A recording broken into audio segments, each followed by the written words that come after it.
છોટાઉદેપુર જિલ્લામાં સૌપ્રથમવાર યોજાનાર મેરેથોન દોડ માટે છોટાઉદેપુર નગરમાં મહિલાઓના સ્વાસ્થ્ય સશક્તિકરણ અને સક્રિય જીવનશૈલીને પ્રોત્સાહન આપવાના ઉમદા હેતુ સાથે જિલ્લા વહીવટીતંત્ર દ્વારા પ્રથમવાર સાડી દોડનું આયોજન કરવામાં આવ્યું હતું।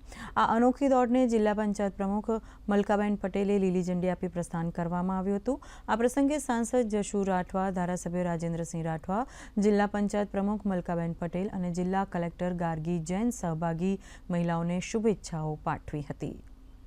साड़ी रन में हमने पार्टिसिपेट किया और यहाँ की लड़कियों ने, औरतों ने ये दिखा दिया कि ये लोग साड़ी पहन के बहुत आगे तक जा सकते हैं। 1300 જેટલા મહિલાઓને પાર્ટિસિપેટ કર્યું છે, જે આખા છોટાઉદેપુર જિલ્લાની ઉત્સાહ અને એનર્જી જે મહિલાઓમાં છે આ બતાવે છે અને જે મહિલાએ છે આ બહુ સારી રીતે દોડમાં પાર્ટિસિપેટ કરી હતી